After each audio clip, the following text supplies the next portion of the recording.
Hi, it's Pat Gillis here. And the other day I was talking to somebody and she was saying that at one point she had thought about taking riding lessons. And so she had gone to a facility, but that facility, for whatever reason, there were some people there that made her feel kind of stupid, I guess, like that she didn't know anything and that kind of inadequate or whatever. And she ended up not pursuing it, which I think is really sad. Like that made me really sad to hear that. And I just thought, no, you don't want to get discouraged by things like that. Like I remember talking, there was this lady that used to ride with me years and years ago. We were both taking lessons at the same place. And this place happened to have two Olympic riders there that were coaches. So it was pretty exciting. So of course, if either of those two came by, everybody was so reverential. We go, oh my gosh, those are the guys that are on the team. You know, we have to be, I don't know. We were just sort of reverential, I think is the best word I could come.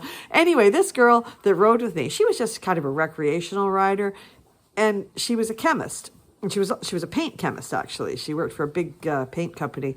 And anyway, one day when a whole bunch of us were sort of almost worshiping the ground these people walked on, she just threw her hands up in the air. She says, oh my goodness, of course they're good at it. That's what they do for a living. They should be good at riding horses. That's what they do. She says, but you know what? Give them a can of paint, a tube of resin, and a quart of Varsol, and they wouldn't have a clue what to do with it.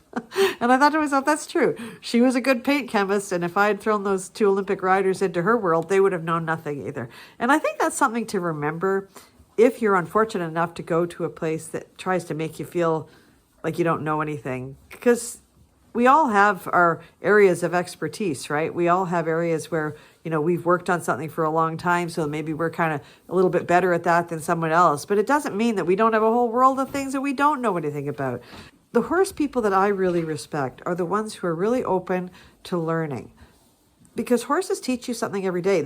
People will tell you that. Good horsemen will tell you that they learn almost something every day when they're around horses. There's a lot of layers to horses.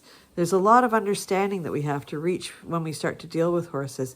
And there's always sort of new nuances of how they think or how they operate or how we can better communicate with them. Those are things that we all want to stay open to. So again, if you're unfortunate enough to find a place that makes you feel that way, or worse yet, if you end up with someone who acts like they've got it all figured out and there's no other options except the way they do a particular thing, that might be a bit of a red flag sometimes, depending on how it's presented to you.